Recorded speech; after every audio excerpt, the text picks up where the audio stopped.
My name is Vera Weston. I'm 33 years old. On my wedding day, 200 guests drove to the Millbrook Country Club in their Sunday best. They found a locked gate, an empty parking lot, and a sign that read, "Private event, cancelled." My mom had done it. 1 week before the ceremony, she called every single vendor, flowers, catering, venue, and cancelled them all. Every last one.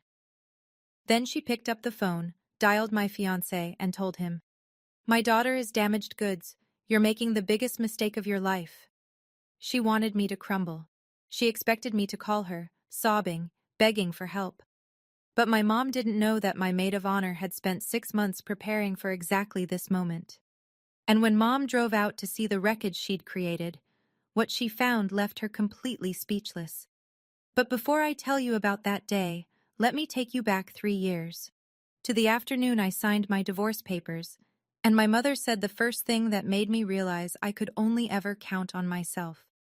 The pen felt heavier than it should have. I sat in a small law office on Main Street in Millbrook, Virginia, population 9,000 and change, and signed the papers that ended my marriage to Kyle Weston. He'd been sleeping with a coworker for 11 months. I'd found out through a credit card statement. A hotel 2 towns over, charged twice a week, every week, like clockwork. I got custody of Lily. She was 3. I buckled her into her car seat, pulled out of the parking lot, and called my mother. Diane Weston, owner of Weston Realty, the biggest residential brokerage in our county. A woman who could sell a house in a flood zone and make the buyer feel lucky. I called her because I needed to hear something kind. "I told you," she said. No hello, no pause. "You couldn't keep a husband, Vera. Don't blame anyone but yourself. You always pick wrong." I sat in my car in that parking lot for 45 minutes. Lily slept in the back seat. I cried without making a sound because I'd already learned that crying in front of my mother was just handing her ammunition. Here's the part that really cut, though. My mother didn't keep that opinion private. Within a week, her friends at church, her neighbors, her book club, they all knew. She told them in that theatrical whisper she'd perfected. Poor Vera. Couldn't hold a marriage together. I tried to warn her about that boy. She turned my worst day into her talking point. My divorce became evidence in her lifelong case that I was the daughter who always got it wrong. At the time, I believed her. It took me 3 years to understand just how wrong she was. Those 3 years almost broke me. Almost. I enrolled in community college for a veterinary technician certificate. Mornings I poured coffee at Bean and Barrel downtown. Afternoons I did clinical hours at Millbrook Animal Care. Lily went to a subsidized daycare that smelled like finger paint and goldfish crackers. I rented a 2-bedroom house on Birch Lane. Peeling siding, a kitchen the size of a closet, and a bathroom door that wouldn't latch. I painted the walls myself, soft yellow for Lily's room, because she loved sunflowers. I installed shelves using YouTube tutorials and a borrowed drill. My mother came to visit once. She stood in my kitchen, looked around slowly, and said, "You live like this and you're not embarrassed?" Then she offered to buy me a house. "But I'll keep the title in my name," she said, "for your own protection." I turned her down. She didn't call for 3 weeks. I finished my vet tech program 18 months later, graduated 3rd in my class. Diane didn't come to the ceremony. She texted, "Congratulations, hopefully you won't quit this one halfway through." That text sat in my phone for a long time. I read it more often than I should have. Every time I wanted to believe she was proud of me, I'd open it and remember. Here's what I learned during those 3 years. My mother didn't see me as her daughter. She saw me as a project, one that kept failing. And every time I stood back up, she didn't celebrate. She waited for me to fall again, because falling was the only version of me that made sense in her story. I didn't need her to be proud. I needed her to stop treating me like a forecast for disaster. Nathan Harper walked into Millbrook Animal Care on a Tuesday afternoon with a golden retriever named Biscuit, who'd eaten half a tennis ball. He was 34, broad shoulders, sawdust in the creases of his jeans. He built custom furniture, dining tables, bookshelves, kitchen islands, out of a workshop behind his father's ranch. His hands were rough and his voice was quiet, and when Lily ran out from the break room to hug his dog, he knelt down and introduced himself to her before he even looked at me. We dated for a year and a half. Nathan wasn't flashy. He didn't buy me jewelry or take me to expensive restaurants. He fixed the wobbly step on my porch. He built Lily a small wooden chair with her name carved into the back, oak, sanded smooth, finished with beeswax. He told her, "This is yours. I built it from oak, sturdy, like us." He proposed on my front porch. Lily held the ring box. She'd been in on it for a week and somehow kept the secret, which for a 6-year-old might be the most impressive part of this whole story. I said yes, and then I called my mother. 5 seconds of silence. I counted. "A carpenter?" she said. "Vera, do you know what the average income for a carpenter is?" Not congratulations. Not, "I'm happy for you." She Googled his salary before she asked his last name. I told myself that was the worst my mother would get about Nathan. I told myself she'd come around once she met him, once she saw how he was with Lily, once she saw what I saw. I was wrong. I was so completely, painfully wrong.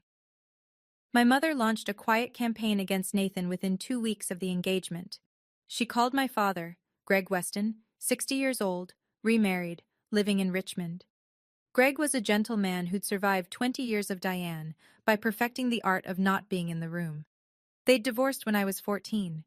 He loved me, but confrontation made him physically uncomfortable, like an allergic reaction. Diane told him Nathan couldn't provide. She called my Aunt Linda, my cousin Denise. She planted the same seed everywhere.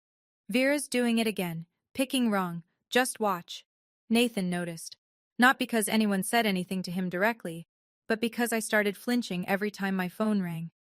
I'd check the caller ID, and if it was a 540 number, my shoulders would crawl up to my ears. One night, after Lily was asleep, Nathan sat across from me at the kitchen table.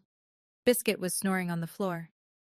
"Vera," he said, "I'm not scared of your mom." I looked at him. "I'm scared that you'll blame yourself for drawing a line." That sentence cracked something open. Because he was right. I'd spent 3 years clawing my way back to stable ground, and I was still letting my mother decide whether that ground was good enough. If I kept giving in, she'd dismantle this marriage the way she'd dismantled everything else. And Lily, my bright, funny, sunflower-loving kid, would grow up watching her mother bow her head every time the phone rang. That was the real cost of silence. Not my pride, not my comfort. My daughter learning that women absorb cruelty to keep the peace. I'd spent 3 years building a life. I couldn't let my mother tear it down from the inside. Diane invited me to lunch at Chadwick's, the nicest restaurant in downtown Millbrook. White tablecloths. The kind of place she took real estate clients when she wanted them to feel flattered. She was already seated when I arrived, hair done, pearl earrings, a glass of Sancerre she hadn't touched. "I want to pay for the wedding," she said. "All of it. Consider it my gift." I should have heard the trap closing. I didn't. She pulled out a leather folder. Inside, a printed list. Venue, Millbrook Country Club, where she'd been a member for 12 years. Guest list, 250 people. Her clients, her church group, her book club, the county commissioner, and a state senator she'd once sold a lake house to. Menu, filet and salmon, plated, no buffet. Band, a jazz quartet from Charlottesville. "Mom," I said, "your guest list is 200 people. How many are mine?" She sipped her wine. "How many do you need? 30? 40? I stared at her. 250 guests, and I'd get 40 seats at my own wedding. My friends, my coworkers, the people who'd actually been there during the worst years of my life. They'd be squeezed into a corner while Diane's real estate network ate filet mignon and congratulated her on a lovely event. "I need to think about it," I said. "Don't think too long," she said. "The club books up fast." I drove home with my hands tight on the wheel. I already knew my answer. I'd known it before the appetizers arrived, but I also knew that saying no to Diane Weston wasn't a conversation. It was a detonation. I called her the next morning. "Mom, Nathan and I are grateful, but we want to handle the wedding ourselves." Silence. 3 seconds. 4. "Handle it yourselves," she repeated, flat. "What does that look like, Vera? A backyard? Costco cake?" "If that's what it takes, then yes." "You're destroying yourself. Again." "Mom, I love you, but this wedding is mine and Nathan's." She hung up. No goodbye. Just a click and a dial tone. I stood in my kitchen holding the phone and realized my hand wasn't shaking. That surprised me. For years, hanging up with my mother felt like stepping off a ledge. This time it felt like stepping onto solid ground. What I didn't know, what I wouldn't learn until weeks later, was that Diane had already signed contracts. Before our lunch, before she'd even asked me, she'd walked into the Millbrook Country Club, the florist and the caterer, and put deposits down, her name on every contract, her credit card on file. She hadn't offered to pay for my wedding. She'd already purchased it. The lunch was a formality. She was presenting me with a finished product and calling it a gift. So when I said no, I wasn't turning down a generous offer. I was rejecting a transaction she'd already completed. And Diane Weston did not handle rejection well. Nathan said it first, that night in bed, staring at the ceiling. If she signed those contracts, she can cancel them. She wouldn't, I said. He turned his head and looked at me. He didn't argue. He didn't need to. We both heard how hollow that sentence sounded in the dark. I tried to fix it. I really did. I called my mother and offered to reimburse every deposit. We'll pay you back, Mom, every cent. Just transfer the contracts to my name. I already paid, she said. If you want to use the venue, use it. If you don't, that's your choice. Then let me take over the contracts. They're in my name, Vera. That's how it works. I called the country club directly. The events coordinator was polite, careful, and very clear. The contract was between Millbrook Country Club and Mrs. Diane Weston. Only Mrs. Weston could authorize changes, cancellations, or transfers. Same answer from the florist. Same from the caterer. Nathan and I spent a weekend calling every decent venue within an hour's drive. All booked. Millbrook was a small town. There were maybe 4 venues that could hold 200 people, and wedding season had locked them all down 6 months ago. So we compromised. We'd use Diane's venue and vendors, but pay the remaining balance ourselves. We'd control our own guest list, our own menu, our own music. Diane could attend as mother of the bride, not producer of the show. I called her, explained the arrangement. She listened. Fine, she said. One word, then she hung up. Nathan sat across from me, elbows on the kitchen table, Biscuit's head on his boot. You know what she's holding, right? He said. She's holding the kill switch. As long as those contracts are in her name, she can pull the plug whenever she wants. She's my mother, Nathan. She wouldn't burn down my wedding. He reached across the table and squeezed my hand. He didn't say anything else. He didn't have to. Rachel Kemp had been my best friend since 9th grade. We'd survived high school algebra together, cried in each other's cars after bad breakups, and split a terrible apartment in our early 20s where the hot water lasted exactly 4 minutes. Rachel was the person I called when I found Kyle's hotel charges. She was the person who showed up with garbage bags and helped me pack. Rachel was also a professional event coordinator. She planned weddings, corporate parties, fundraisers. The woman could organize a 3-course dinner for 100 people with 6 days' notice and make it look effortless. She'd built her business from scratch. Same as me with my vet tech career, same as Nathan with his furniture. 2 weeks after I told Diane we'd handle the wedding ourselves, Rachel took me out for coffee. Vera, she said, if your mom cancels everything, do you have a backup? She won't go that far. Rachel set down her mug. I've known your mother since we were 15. I watched her throw away your prom dress because she didn't approve of your date. I watched her call your college advisor and try to change your major. She will absolutely go that far. I didn't answer.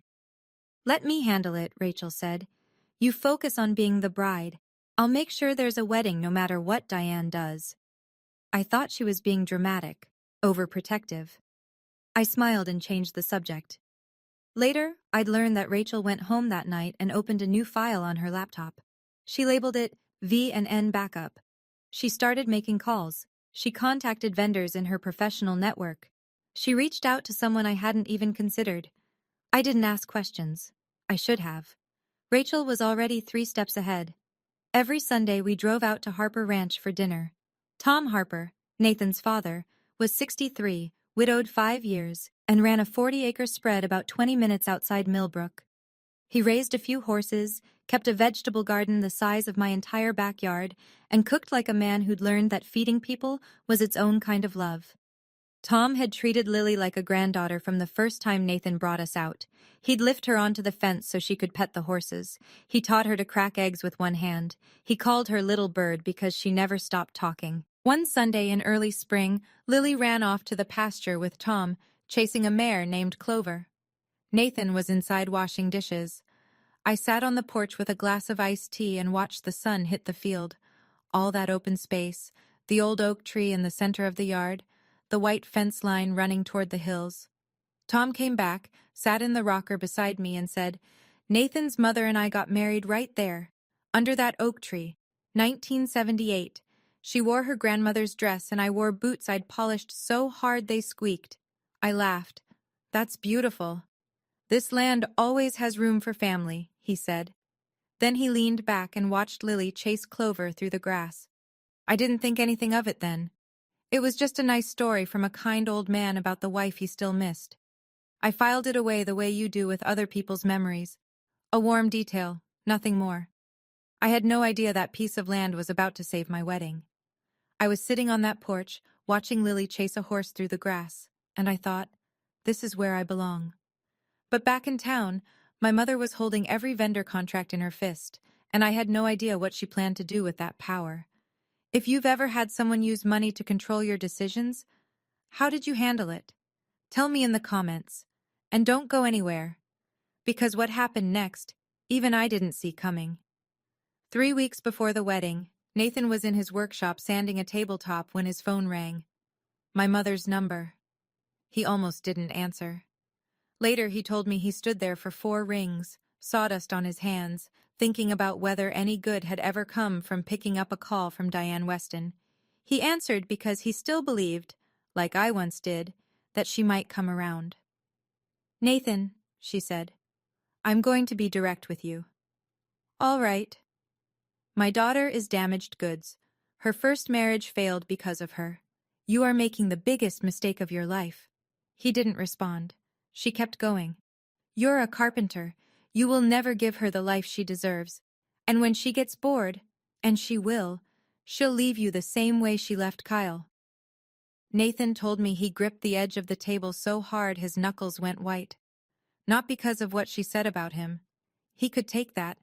He'd been underestimated his whole life by people who measured men by their tax returns. It was the word damaged. A mother calling her own daughter damaged goods, like I was a scratched appliance on a clearance rack. He hung up without a word, drove home, sat across from me at the kitchen table and repeated every sentence, word for word. I sat there for a long time. Lily was in her room, coloring. "My mom called me damaged goods?"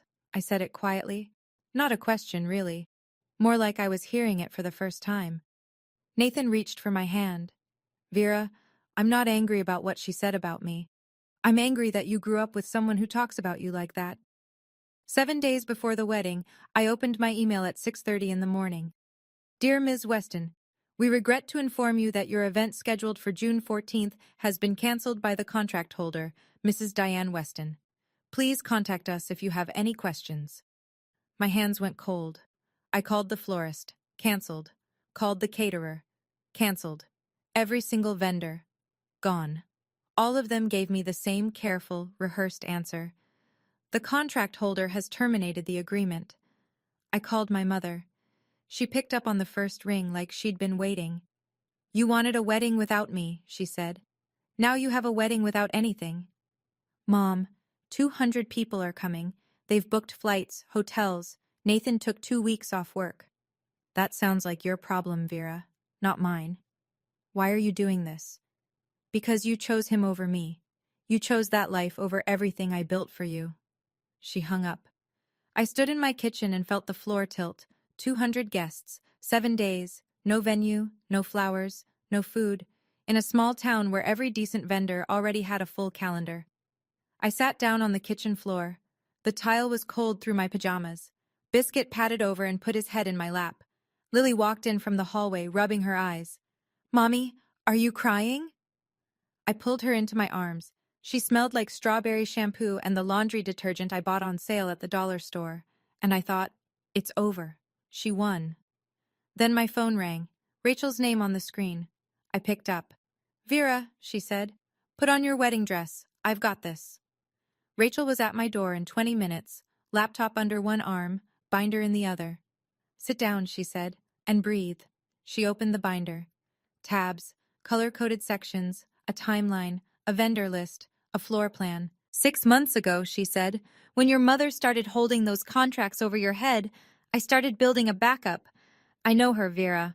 I've known her since high school. I've watched the pattern my whole life. She controls. You resist. She escalates. I didn't plan for this because I'm pessimistic. I planned for this because I love you and I know how this goes. I stared at the binder. Rachel, what is this?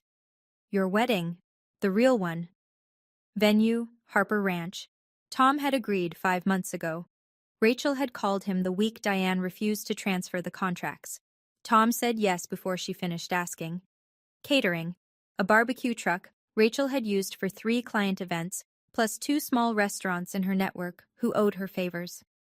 Flowers. Neighbors and friends had been growing extra cutting flowers all spring.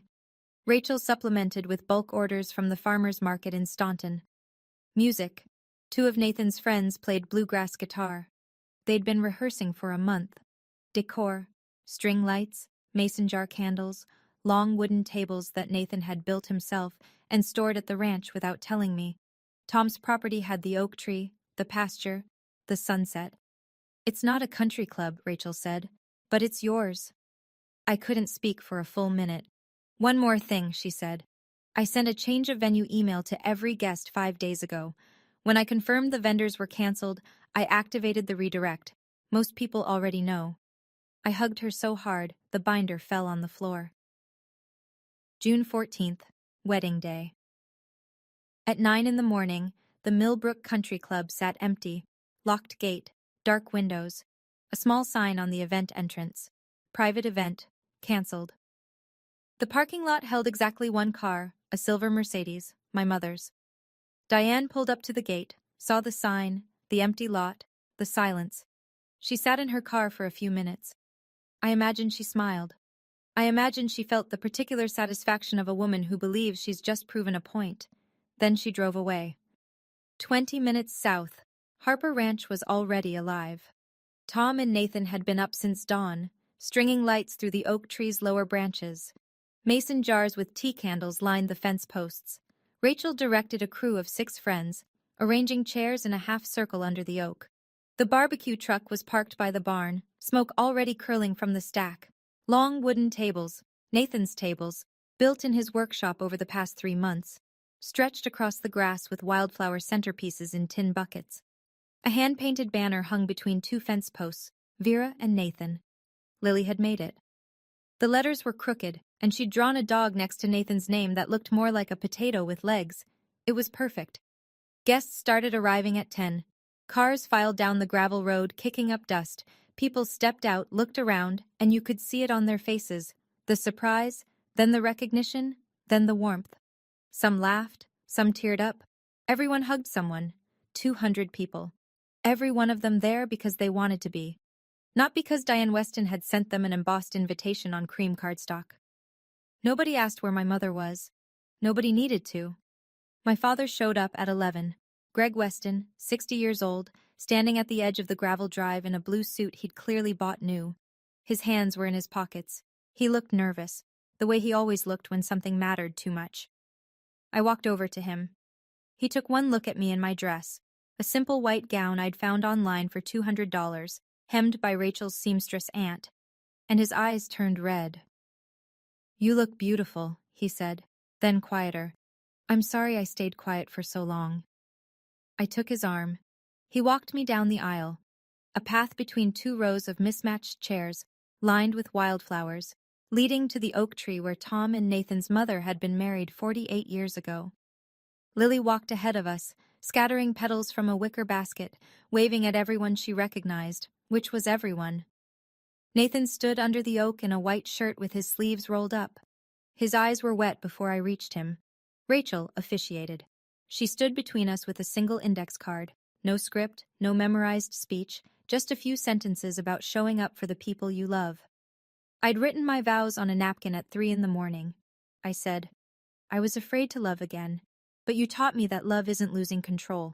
It's choosing to trust each other every single day. Nathan said, I built you a chair, and you gave me a family. Lily tugged on his sleeve. Can Biscuit come up here too? Everyone laughed. Biscuit trotted up, tail swinging, and sat between us like he'd been rehearsed. 200 people clapped under string lights and an old oak tree, and not one of them mentioned my mother's name. Standing under that oak tree, Nathan holding my hand, Lily giggling between us, I thought, this is my real family. Not the person who signed vendor contracts, not the woman who held the kill switch. These people, in this field, under these lights. If you're still here with me, hit that like button, because this story isn't over. My mother didn't know yet. She had no idea where those 200 people went, and she was about to find out. We were halfway through dinner when someone tapped Nathan on the shoulder. There's a car sitting outside the gate, Tom said, real quiet. Silver Mercedes. Nathan looked at me. I set down my fork.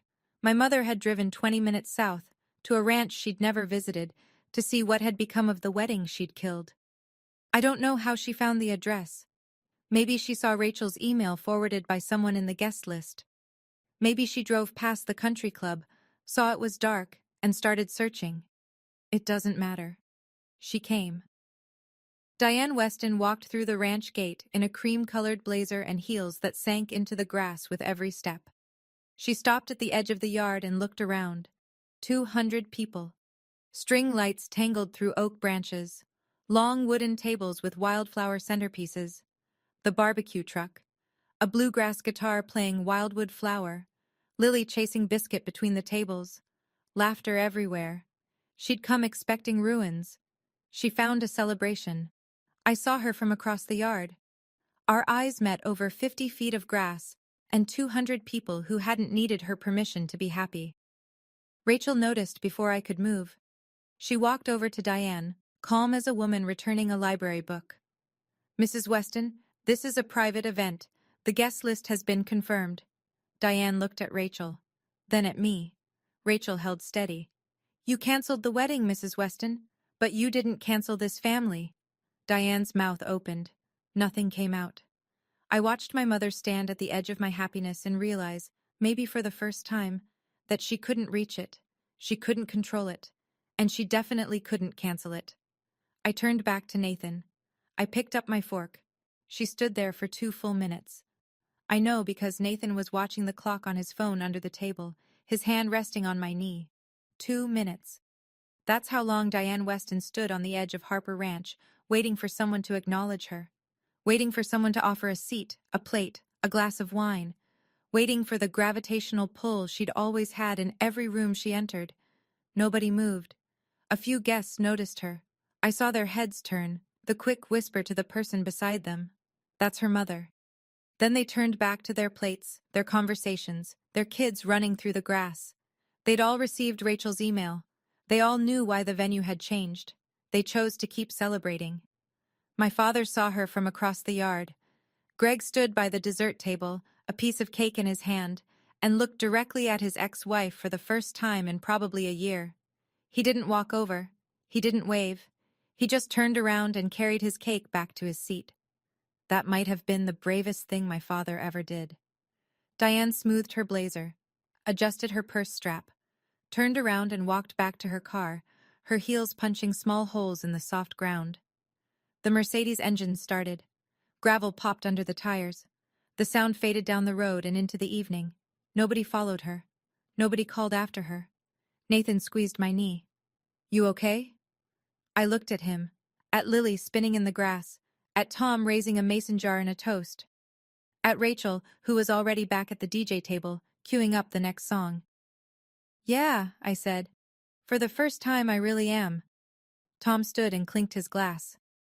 This family got 2 new members today, Vera and Lily. Welcome home. Small towns don't keep secrets. They circulate them. By Monday morning, everyone in Millbrook knew. The mother who canceled her own daughter's wedding. The vendors she axed a week before the ceremony. The country club left dark and empty while 200 guests celebrated on a ranch 20 minutes south. It spread through the coffee shop, the post office, the grocery store checkout line. It traveled through church pews and school pickup lanes and hair salon chairs. Not because I told anyone. I didn't post a single thing online. I didn't make a statement. I went on my honeymoon, 3 days in a cabin near Shenandoah, and came home to a town that had already made up its mind. 3 families pulled their property listings from Weston Realty within the first 2 weeks. Not as revenge. Nobody called them and asked. They just decided independently that a woman who'd sabotage her own daughter's wedding might not be someone they trusted with the biggest financial decision of their lives. Diane called me on a Wednesday. "Are you satisfied?" she said. "You've ruined my reputation." "Mom, I didn't tell anyone." "Then how does everyone know?" "You canceled vendors in front of 200 people, Mom. You didn't need me to spread the word. You did that yourself." Silence. Then a click. That night my father called. Greg, quiet, conflict allergic, never rock the boat Greg, called me at 9 p.m. and said something I'd waited my whole life to hear. "I'm proud of you, Vera. I should have said it a long time ago. I should have said a lot of things a long time ago." I sat on my new porch, Nathan's porch, our porch, and cried. The good kind. The kind that washes things clean. A month after the wedding, a card arrived in the mail. Pink envelope. Addressed to Lily, not to me. "Happy birthday, sweetheart. Grandma loves you." No mention of the wedding, no mention of me. Just a $20 bill tucked inside a card with a cartoon kitten on the front. Lily held it up. "Mommy, how come Grandma didn't come to the wedding?" I knelt down so we were eye to eye. "Grandma wasn't ready, baby. Sometimes grown-ups need time." "Is she mad at me?" "No, sweetheart. She's not mad at you. Not even a little bit." Lily seemed to accept that. She stuck the $20 in her piggy bank and went back to coloring. I sat at the kitchen table that night and wrote my mother a letter. Not an email, not a text. A letter, on paper, in an envelope, with a stamp. Because some things need wait. "Mom, I love you. I've always loved you. But I will not allow anyone, including you, to call me damaged goods. I will not let anyone teach my daughter that a woman's worth depends on a man's paycheck or a mother's approval. When you're ready to respect my family, Nathan, Lily, and me, the door is open. But it opens on my terms, not yours. Vera." She didn't reply. Not a call, not a letter, not a text. But 2 weeks later, scrolling through Facebook, I saw it. A tiny thing, barely noticeable. Diane had liked a photo of Lily, the one where she's sitting on her oak chair, grinning at the camera with a gap-toothed smile. Just a like, that was all. I didn't call. I didn't reach out. Some doors stay open quietly, and you wait to see who walks through. 6 months later, our life looked like this. The small house on Birch Lane. Except now Nathan had built a new room off the back for Lily. Her own space, with a window that looked out onto the yard where Biscuit spent his days chasing squirrels he was never going to catch. He'd framed it, drywalled it, painted it sunflower yellow. Lily helped him pick the color. I got promoted at the clinic. Senior vet tech. A small raise, nothing dramatic, but enough to stop checking my bank balance before every grocery run. Nathan's workshop was busier than it had been in years. Word of mouth from the wedding. Guests who'd eaten dinner on his handmade tables, who'd run their fingers along the grain and asked where they could buy one. He had a 3-month wait list by September. Every Sunday, we still drove to the ranch. Tom cooked. Lily rode Clover. Biscuit rolled in the grass. Nathan and Tom argued about fence repairs the way fathers and sons have argued about fence repairs since the invention of fences. Rachel's event business picked up too. Guests from our wedding, the one she'd pulled together from nothing, started hiring her. Someone told a reporter for the county paper about it, and Rachel got a half-page feature. Local coordinator saves wedding from family sabotage. She framed it and hung it in her office next to her business license. Lily started calling Nathan Daddy in October. It happened at dinner. She asked him to pass the salt and said, "Daddy, can I have more?" Like it was the most natural word in the world. Nathan's fork stopped halfway to his mouth. He looked at me. I nodded, my eyes full. "Of course, sweetheart," he said. "I didn't beat my mother. I just stopped losing. If you asked me what revenge is, I'd tell you this. Revenge isn't a phone call or a public speech or a devastating one-liner delivered at the perfect moment. Revenge is waking up in a house you built, next to a man who thinks you're the furthest thing from damaged, and watching your daughter eat pancakes shaped like a dog because her stepdad learned to make them from a YouTube video at midnight. My mother canceled the venue. She canceled the flowers. She canceled the food, the music, and every plan I'd made. But she couldn't cancel Rachel. She couldn't cancel Nathan. She couldn't cancel Tom, or Lily, or the 200 people who drove down a gravel road to stand under an oak tree and choose us. Boundaries aren't walls, they're doors. You decide who walks through, you decide the terms. And if someone you love can't meet those terms, you leave the door open and you wait. But you don't tear it off the hinges just because they're knocking. I don't know if my mother will ever walk through that door. I hope she does. I hope she sits at my kitchen table and drinks the coffee I make too strong and watches Lily show her the birdhouse Nathan helped her build. I hope for that every day. But I'm done hoping at the expense of my peace. My name is Vera Weston Harper. I'm a vet tech in a small town. I'm married to a carpenter. I live in a house with a yellow room, a golden retriever, and a 6-year-old who just lost her second tooth. And I am not, and never was, damaged goods. I'm sitting on my porch right now. Lily's drawing in the yard. Nathan's sanding something in the workshop. Biscuit is asleep at my feet. It's quiet. And that quiet is mine. That's my story. If you've ever had to draw a line with your own family, if you've ever stood in your kitchen wondering whether keeping the peace was worth losing yourself, I'd love to hear from you. What would you choose? Peace at any price, or self-respect even when it hurts? Drop boundaries in the comments if you chose yourself. And if you want more stories like this one, there's a link in the description. There's one about a mother-in-law who tried to manipulate a will that you will not believe. See you there.